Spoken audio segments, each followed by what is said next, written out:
Hello, you're watching QPVN News. I'm Anh Tuấn, and here's the headlines. Prime Minister MINH starts trip to attend BRICS summit. Second Vietnam-Laos border defense friendship exchange wraps up successfully. International conference on East-South China Sea held. On October the 23rd local time, Prime Minister MINH and high-ranking delegation of Vietnam arrived at Kazan city of Russia, beginning his two-day trip to attend the expanded BRICS summit at the invitation of President Vladimir Putin, chair of BRICS 2024. This is the first time the head of the Vietnamese government has attended the BRICS summit, as well as Prime Minister MINH's first official visit to Russia in his new position. His participation in the expanded BRICS summit reinforces the image of Vietnam as a peaceful, cooperative, dynamic, and innovative nation. It highlights Vietnam's active role and responsible contributions within multilateral frameworks to tackle global challenges, foster sustainable and inclusive development, and amplify the voices of developing countries on the international stage. Additionally, this visit aims to deepen and strengthen Vietnam's cooperative relations with Russia and other nations.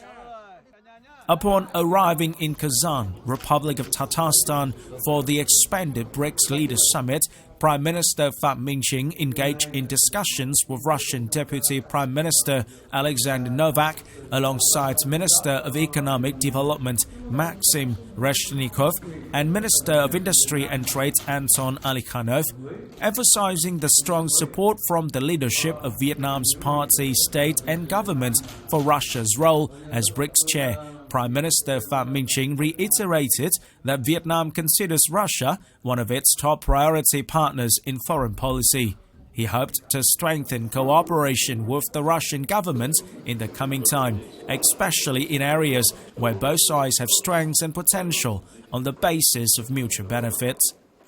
In his remarks, Deputy Prime Minister Alexander Novak welcomed Prime Minister MINH and conveyed greetings from Russian Prime Minister Mikhail Mishustin.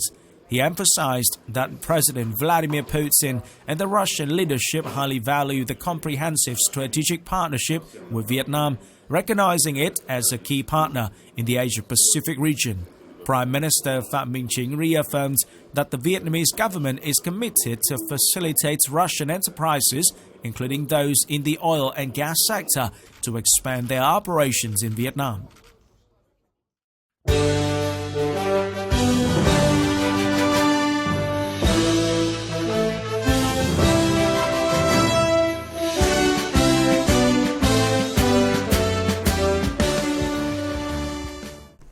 On October the 23rd at PHAM border gate, Laos, a Vietnamese delegation led by General Phan Van Giang, Minister of National Defense, was warmly greeted by Laos Deputy Prime Minister and Minister of National Defense, General Chan Samon Chanyalat.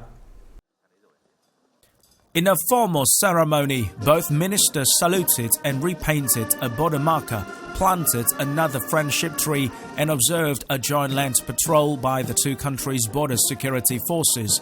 Vietnam and Laos are two neighboring countries with a close and faithful relationship that is rare worldwide. The foundation was laid by President Ho Chi Minh, President Cây Son Phong and President Su Phan Nu Vong, and was diligently cultivated by generations of leaders of the two parties, two states and people of the two countries. Along with the sustainable development of bilateral relations, Vietnam-Laos defense cooperation has also been constantly consolidated and developing, becoming one of the important pillars in bilateral relations. On the occasion of the second Vietnam-Laos border defense friendship exchange on the morning of October the 23rd, General Phan Van Giang, Minister of Vietnam National Defense, and General Chan Samon Chanyalat, Deputy Prime Minister, Minister of National Defense of Laos, visited the teachers and students of PHAM Primary and Secondary School in So Bao District, Hủa Phan Province, Laos.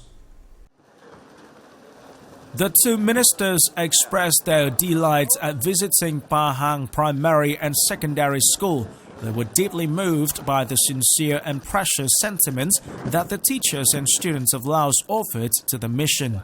General Zhang emphasized that Hủa-Phan province in general and Sokbo district in particular are places embedded in revolutionary heroism. These soldiers and peoples of Vietnam and Laos stood side by side in the fight against colonial and imperialist invaders, striving for independence, freedom, and happiness for both nations. General Phan Van Giang expressed his belief that the teachers would be resilient guides, overcoming difficulties to foster dreams and knowledge for the students at the Buddhist school. Minister Phan Van Giang hoped that the students would always strive to study, contributing to national building and serving as a bridge for Vietnam and Laos special friendship and cooperation. On this occasion, on behalf of the Central Military Commission and the Ministry of Vietnam National Defense, General Zhang presented commemorative gifts to the teachers and students of PHAM Primary and Secondary School. On October the 23rd, as part of the exchange programs in Laos, General Phan Van Giang and General Chan Samon Chanyalat attended the groundbreaking ceremony for the construction of the barracks for Bodyguard Company 214 of the Lao People's Army. General Phan Van Giang highlighted that this project is a key initiative between the two ministries of defense, symbolizing the strong solidarity between the two countries and their militaries. With over 2,300 kilometers of shared border, Vietnam and Laos have set a positive example in border management, contributing to political security and social order, and fostering a stable environment for cross-border trade and economic growth. Minister Phan Van Giang expressed his confidence in the officers and soldiers of Bodyguard Company 214, trusting that they would continue their revolutionary spirit and serve as a strong link between the two countries and their militaries. The second Vietnam-Laos Border Defense Friendship Exchange wrapped up successfully, leaving a deep impression of the close ties between the two nations. This event was a true celebration for the border communities, offering a valuable opportunity for the younger generations to understand the strong bonds between the two parties, states and militaries, and to continue nurturing this special relationship for national development and global peace.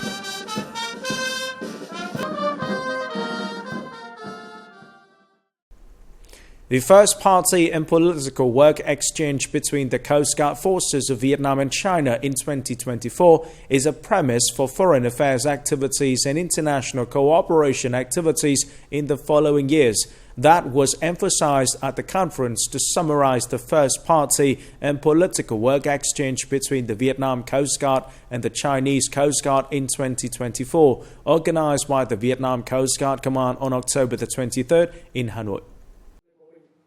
The exchange held in August 2024 was an initiative of the Vietnam Coast Guard and received the support and participation of the China Coast Guard. The Chinese side highly appreciated each initiative of the Vietnam Coast Guard in each activity and the meaning and message of this exchange program. According to Lieutenant General Bùi Quốc Oai, Commissioner of the Vietnam Coast Guard, the first party and political work exchange was a great success, leaving a deep impression on the Chinese Coast Guard delegation.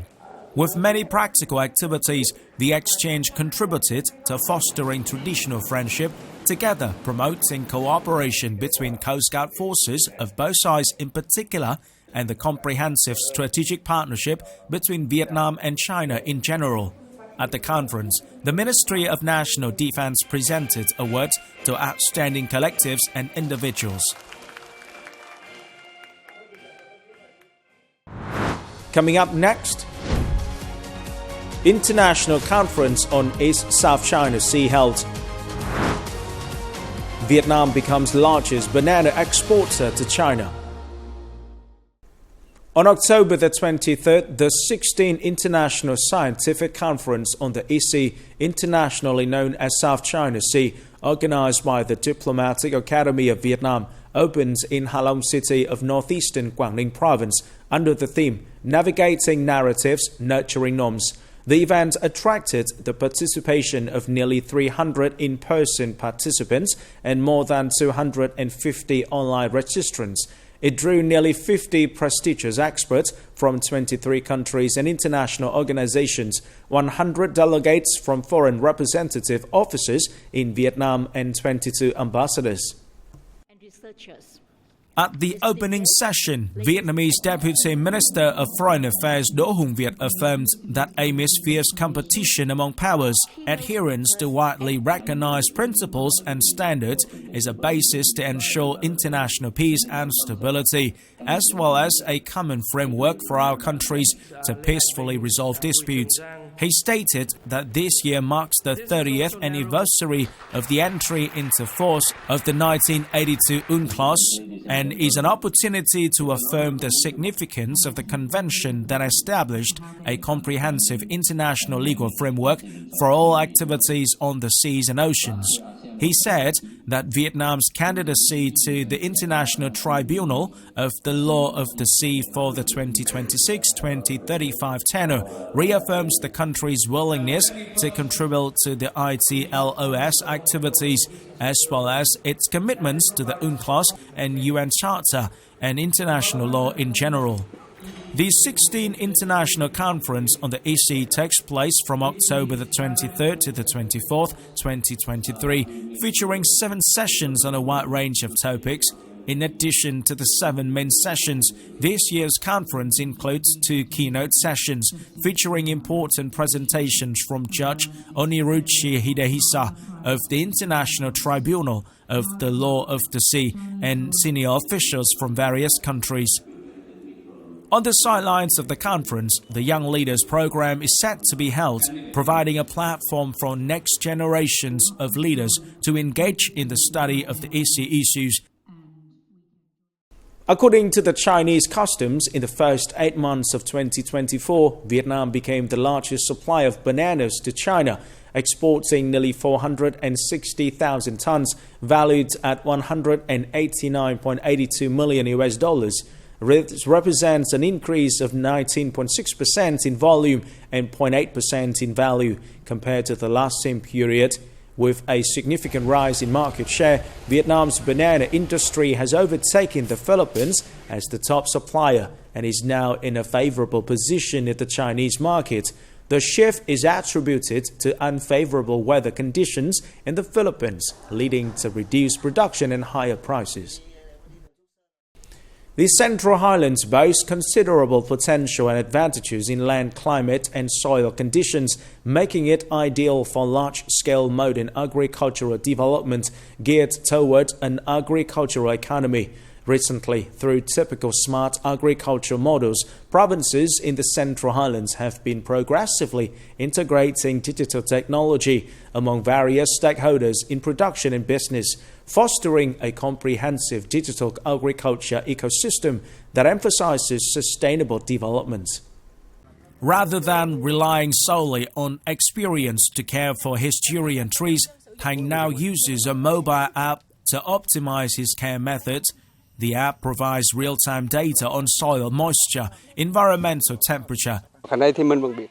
This technology makes it easier for farmers by helping us identify nutrient deficiencies in the soil. Digital technology is not only applied in the agricultural production, but also in product consumption and promotion. At a display booth showcasing OCOP products in Gia Lai, each item has a traceability QR code. By simply scanning the code, users can access detailed product information, warning about counterfeiting alerts. Having traceability is very good and quick. It provides more complete and accurate information, helping to avoid counterfeit and low-quality goods. Currently, several provinces in the Central Highlands are piloting an agricultural information management system. This system saves farmers time and allows easy access to agricultural information via mobile apps. It also serves as a comprehensive tool for monitoring and managing the agricultural sector, integrating with shared databases. The system has enhanced the working environment and expedited the digitization of paperwork, resulting in faster, more transparent and clearer data management. With the rapid growth of e-commerce, specialized agricultural products from the Central Highlands are increasingly available on digital platforms.